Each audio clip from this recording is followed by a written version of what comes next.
savez, depuis quelques jours, j'ai vraiment suivi scrupuleusement les discours donc d'Emmanuel Macron. Et honnêtement, ça fait froid dans le dos. C'est-à-dire qu'il y a 2 jours, il s'est exprimé à l'ensemble du peuple français et il a vraiment souligné qu'aux portes donc, de la France, aux frontières de la France et aux frontières de l'UE, il y a des prédateurs. Mais il ne les nomme pas, c'est-à-dire qu'il nomme personne, mais il est en train d'argumenter tous les jours, et tous les jours, de dire attention, l'Europe, la France est menacée par des prédateurs, il faut protéger nos frontières, etc., etc.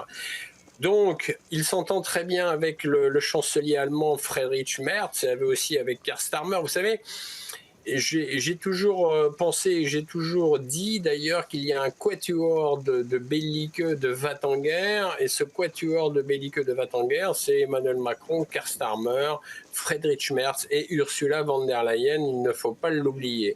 Le problème, voilà, c'est qu'il y a cette UE qui veut toujours maintenir une guerre, même larvée, qui veut toujours souffler sur les braises de façon à, vous voyez, à ne jamais les éteindre.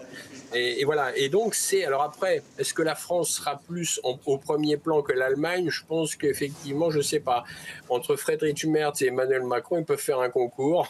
Mais bon, en tout cas, ça ne va pas nous avancer à grand-chose. Ils sont aussi belliqueux et battent en guerre, aussi bien l'un que l'autre, malheureusement. Et en général, comment expliquer le niveau de la composition de la délégation européenne qui s'est rendue hier à Washington? Vous savez, le problème de l'Europe, c'est que l'Europe est entièrement vassalisée donc, aux Américains. Donc que Giorgia Meloni soit allée, ça m'a un peu étonné. Je ne pensais pas qu'elle irait. Elle y est malheureusement allée.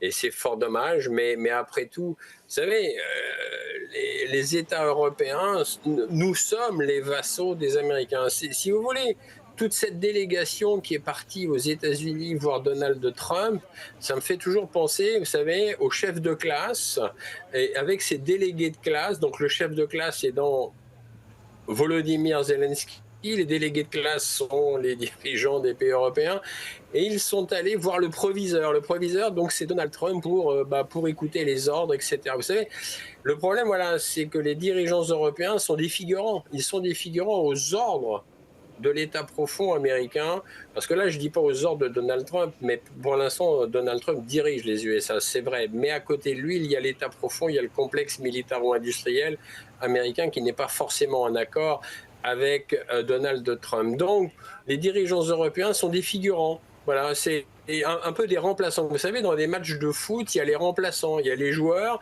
et puis il y a les remplaçants. Ben voilà, c'est malheureusement les dirigeants européens. C'est pas très flatteur, hein, c'est pas très glorieux, mais c'est la réalité. Hein. Ouais, alors, dans ce registre, toujours, dans cette idée, l'Europe est-elle aujourd'hui un acteur ou un spectateur dans ces pourparlers?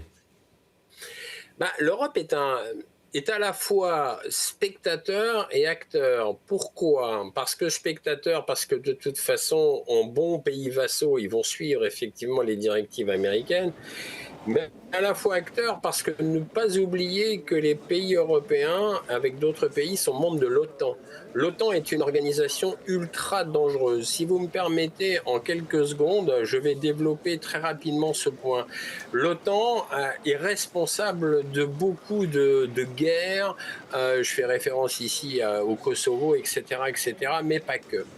Récemment, j'ai appris que l'ancienne présidente de la Géorgie, Salomé Zourabichvili, est partie aux États-Unis, accueillie par la fondation du sénateur McCain, donc le McCain Institute, et a obtenu une bourse d'études, on croit rêver, pour travailler sur le fait de plus tard de remettre soi-disant la démocratie en Géorgie. Donc vous voyez, ça c'est l'OTAN qui est en train de manœuvrer en coulisses. Et un autre exemple, et je terminerai là-dessus, un autre exemple des manœuvres de l'OTAN, c'est que vous avez la présidente moldave, Maya Sandu, qui est complètement évidemment pro-européiste. Et il n'y a pas longtemps, la présidente de la commission électorale centrale de Moldavie, une certaine Angelika Karaman, a déclaré que les pays de l'UE, écoutez bien, ont le droit d'interférer dans les élections en Moldavie et que le financement direct des partis politiques n'est pas considéré comme de la corruption électorale. Ça, c'est les manœuvres de l'OTAN.